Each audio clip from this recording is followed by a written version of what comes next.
At this point in time, I think we have to say that it's us versus them. Who are they? Well, let's list it out. If you're part of the us crowd, then you have a job that you work. You have to earn a living. You have bills to pay. You have to keep yourself safe. You have to provide for yourself. You don't have connections in high places. You're a simple person. You don't have bodyguards. As opposed to they have bodyguards. Their job that they have is usually trying to tell those of us who work what to do. And they do a pretty terrible job of it too. I understand the point of government. I'm not an anarchist, but the job that a lot of these guys do in governmental positions, we'd be better off without them, quite frankly.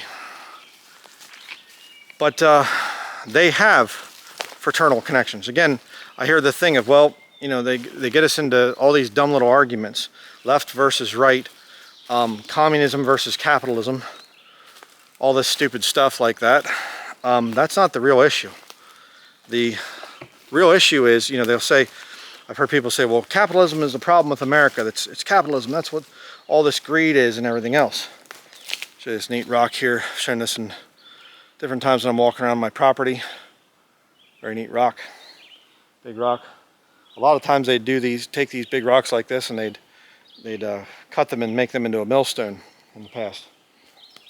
But anyhow, or cut them for other purposes. They drill holes in them with like a metal star type of chisel, and then they put a wooden dowel on it and they pour water on that and it expands and cracks the rock.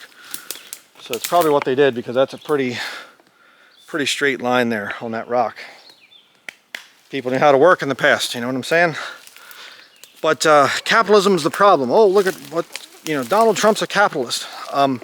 No, it's actually fraternal capitalism. Crony capitalism, they call it, or something, I think, like this. It's people that use their connections to monopolize things and to buy out things and take over things. And these people, they don't believe, excuse me, in being debt-free. They constantly want their money to be making more money. They're not content with their wages. I heard that Donald Trump made another $4 billion or something since he's been in the office of president, getting money from those donors. I mean, I don't think any American would disagree with me. Any of us would disagree that the people in Washington are for sale to the highest bidder. See, we're not part of that crowd. And I remember the comedian George Carlin, which was a rather foul-mouthed individual, and I never really cared for the guy that much, but he said about, you know, it's all one big club and we're not in it. You know, yeah, it's them. And the sad part is, it's not like they're true elites or some kind of thing that they have great noble ways about them. They're not.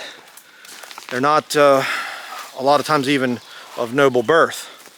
They are, in other words, bloodlines going back to actual kings and queens and people that accomplished great things. No, the people that are in charge right now are a lot like pond scum. I say, how so? Well, pond scum always rises to the top. But you get these people that are in there, they are in there to make a profit. And they don't care. Again, you know, Trump recently, are you concerned about the American people and whatever? No, I'm not. I really don't know anything about what they're doing or what they're going through or whatever else. I'm not really concerned about that. You know, and it doesn't matter. Joe Biden, do you care about the American people? Off camera? Well, on camera, yeah. If it's in front of the right crowd, I will, but off camera, no, not really. A lot of these people, they're so out of touch with reality. You know, back originally here in America, it was designed that being a public servant in government meant that you wouldn't make a lot of money. That is why it was just kind of a temporary thing that you were doing. You would serve and then you would be done. It wasn't meant to be for you to become a career criminal, politician. and just sit there and just get rich from your position. It's not supposed to be that way. But that's what we have now. We have this situation where our political leaders are literally fraternizing, and they're basically selling out this nation. And I did a video a while back on this whole thing of Trump, his visit to China, and he takes with him the heads of America's 20 biggest corporations or something like this. And they, oh, it's just he's there to just talk over with Xi Jinping and all this other stuff. I know why he was there. He's trying to prop up the dollar, and he's using those guys as collateral.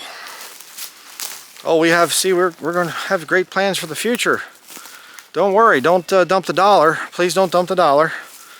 We have some things we have planned here, Communist China. See, again, how does a capitalist work with a communist? Well, low-level people think, oh, well, you know, they're at odds with each other. No, they're not. They're in business with each other. They are. But those of us, yes, we do have differences of opinion on the communism versus capitalism thing. So, but I'd like to hear some more thoughts from people. I always like to read the comments, you know. What are your thoughts on the differences between us and them? And you know, I have to say this, which will put me on one of their lists, whatever, doesn't bother me. And that is their designs for these data mining centers, their artificial intelligence nightmare that they're trying to create. Now, I'm not supposed to speak against that. Well, when can I speak against it? When you're keeping me off the internet, when you are using AI data mining centers to track and geolocate and geofence me and do whatever type of things to destroy me, can I speak against it then? People in America need to stand up. And thankfully, I heard recently in a statistic that something like 7 out of 10 Americans, 70% of Americans oppose data mining centers. That's good. Let's push back. We can't let them have these things whereby they can eliminate us. And what is the reason that they are pushing forward with their data mining centers and they don't really seem to care about what we think? Why? Well, because we're going to be eliminated in the future. Let's just be real about it. They don't like us. This beautiful property here belongs to me. I take care of this property. Entering into another place here where I thinned the timber stand not long after we bought this property. And nice and healthy now. The trees are a lot better shape in this area here. And I take care of my land. And I've seen land not far from here that's conservation land. You're not allowed to touch it or anything else. And the trees are all dying and falling down and not real good. But my point is, this property, not far from here, they were going to mine it. They were going to come in and Wolfton Resources, they wanted to mine this area of northern Maine, Pickett Mountain. And just absolutely tragic. There are crystal clear streams in this area with native brook trout in it. Different indigenous tribes up here, the Penobscot Nation and the Maliseet people. And I went to the different meetings and everybody was opposing it and saying, hey, we don't want this. We don't want this mine coming to the area. It was a Canadian company, not even American. And they were going to come to the area and they were going to do all kinds of mining, and we fought it for years, fought against that thing, and finally won. See, we, the people, defeated them. And they didn't like that. And of course, I don't want to discount the fact that God helped us with that, which I'll say a little bit more about that here in a minute. But the whole point is, what they want is they want to be able to take people's land from them. They want to be able to come out to a place like this, and instead of seeing the beauty that us common people see. They don't want to stop and smell the roses, as the old saying goes. And so what they do is they say, let's look at this place for resource extraction. They look at my land and they say, I wonder how much money is on that land in terms of mineral resources under the ground, and what about the timber, and And ironically, right after I opposed Wolfton, we had several offers from different land brokers or something like this trying to buy my land from me. This very land that I'm walking on. Oh, would you like to sell it? It was just really insultingly low offers that they were doing. Just, oh, okay, yeah. You know. So, but as people, we need to find ways to fight this whole thing. And let me just say on this whole, the AI flock camera, again, if you don't understand the whole system, understand this nightmare system that they're trying to bring in. They are trying to bring in. They want to be able to have, instead of actually having police officers go out and, you know, deal with crime and deal with people, a police officer looking and saying, here's a guy just got off his shift from construction. He's tired. He swerved a little bit, you know, back there and whatever. And I pulled him over and said, hey, are you okay to make it home? Yeah, officer, I'm fine. I'll be all right. And officer says, hey, you know what? Let me follow you. Just make sure you're okay and everything. Oh, I'd appreciate that, or whatever. I've had some real good interactions with police officers because they have enough sense. They're a man. They can see this guy is having a problem or whatever. Let me help you. I'm here to help you. How do you do that with a flock camera that's programmed by some guy to say, if you're closing your eyes at all, oh, you're unsafe to drive, we have to shut your car off, and all the other nightmares that these people want to create. So you replace the police officers with soulless cameras that can spot crime, you know, and then they get your license plate and things about your vehicle and everything else and description of your face, and then they can put it into the database. You committed these crimes, and I guess just automatically deduct it from your bank account.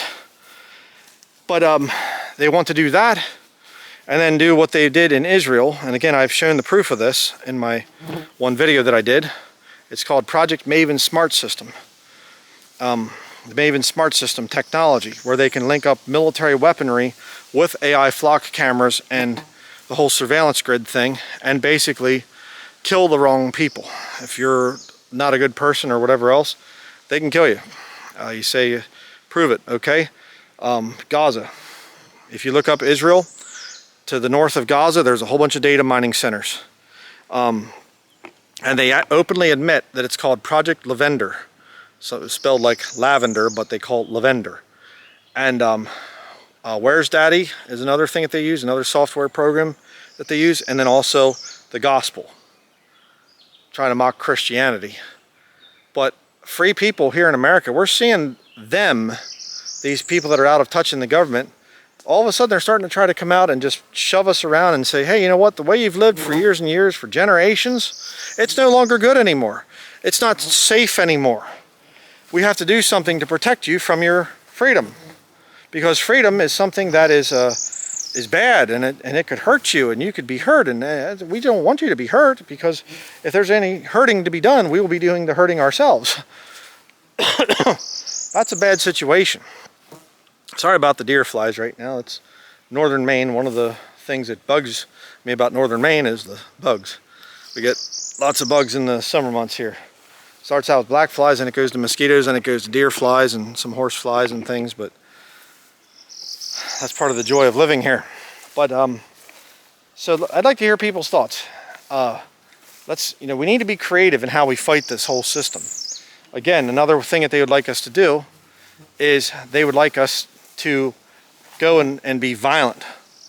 You know, and I find it interesting how that a lot of the leftists will go and burn cities down or towns down or whatever else, and yet when it comes time to protest something that's actually very bad for the environment, like the data mining centers, they get real quiet about that, which is interesting. And I see people saying that we need to go and we're going to have this whole new world with artificial intelligence. Artificial intelligence is going to revolutionize our world. It's just so amazing what AI can do for us. It'll cure cancer. How? By draining the aquifers, by using up huge amounts of electricity, putting off electrical frequencies and noise pollution and everything else. How's that going to cure cancer? Oh, AI is going to do everything for us. No, it won't. It's going to do everything to make the wallets of the big boys thicker, but it's not going to do anything for you and me. That's why we have to fight it. But let's get creative. We are Americans. We have a long and storied heritage of being people that love freedom. People that don't want to just hand over our rights and our right to privacy, our Fourth Amendment right to be secure in our persons, papers, and effects against unreasonable searches and seizures. They don't have a right to do that. So that's going to be it, I guess. Back here in the woods, the deep dark woods, and I'd like to hear your thoughts. What are some of the other ways that we can distinguish between us and them? And see, I think that if we can get rid of them and say we're not going to comply, we're not giving in our firearms, we are not going to be buying your new vehicles with the smart technology and the surveillance stuff and whatever. We're not going to go along with the smart grid stuff. We're not going to be okay with the cameras coming up all over the place, the AI flock cameras. We are going to oppose the data mining centers. And I'll just say this too, we all have to do our part, okay? If you work for some construction company and that construction company says, we're going to be working on a data mining center, I'd suggest you look for a different job and just say, I'm sorry, I can't work on that data mining center. You don't want to have people's blood on your hands someday when they start to implement their kill system with that whole data mining center thing. So, but I'd like to hear people's thoughts on this subject, and we need to resist this. I've been saying that for a while, but I really think that it's important that we resist this technology takeover by these them people. The secret society, fraternal order, bought and paid for corporate whores that continue to scam the American people. And understand, okay, there's no way we're voting our way out of this. At this point in time, they're in complete control. They are in complete control. Anybody that opposes them gets pushed out. They've got so much funny money right now that they can just put billions of dollars into campaigns, or hundreds of millions, we'll say. And they could put billions in if they wanted to. And it's all about, they want to take your blood and sacrifice it. I have a little boy, and their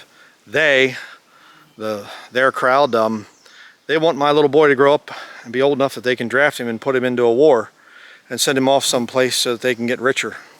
And my son gets killed or maimed or something like that. Oh well, sorry to hear that. Thank you for your service. Yeah. Time has come that we need to stop. Well, who are you voting for? I don't vote. I haven't voted in a long time. Why? Because I realize the left-right paradigm is just fake. They're not going to allow us to vote any kind of meaningful change in or whatever else. We have to start to establish independence among our local areas and just simply say, oh, no, don't need the federal government anymore. Don't need you to provide for us. I don't want your benefits and your other things. And come up with all kinds of ways. Get your children out of the public schools. I recommend divorcing the state. Get the state out of your marriage. Have a marriage coverture. Get saved, obviously. And see, that's where I'll end it here. The importance of true salvation through the Lord Jesus Christ and the King James Bible. The Goonie boys, they faked a discovery back in the 19th century, and I'll be bringing out a lot on this in the future. They claimed that they found this very ancient manuscript and called Codex Sinaiticus. And they rewrote the Bible as a result of that. And what's coming out more and more, a lot of very educated people are coming out and saying, actually, it was fake. The King James Bible is from a different line of manuscripts. It's from a whole different translation, way of thinking of translating the scriptures. And modern Christianity is very much not very strong, having a form of godliness but denying the power thereof. And that's why modern Christians aren't able to fight back spiritually. Their fighting is very anemic. And so those of us out here that preach the King James Bible, I'm trying to turn people to the strong scriptures, into a personal relationship with Jesus Christ, so that you can resist these people, these fraternal people, with all their little connections and everything else, that only know how to steal from others, only know how to use other people's children to do their dirty work. And when they pass laws, they send out us, police officers, SWAT team officers, soldiers, and whatever else, that are not part of the elite. Kind of funny, isn't it? They don't ever send out their own children, and they don't lead any troops into battle. It's just they'll send out other people to do their dirty work for them. Another sign of them versus us. So, but anyhow, let me know your thoughts in the comments section below. Let's have individual repentance, individual salvation, coming to the Lord and saying, okay, Lord, what can we do to restore the freedom that we once had? And what can we fight, and how can we fight? All right? So let me know your thoughts in the comments section below, and as always, thank you very much for watching.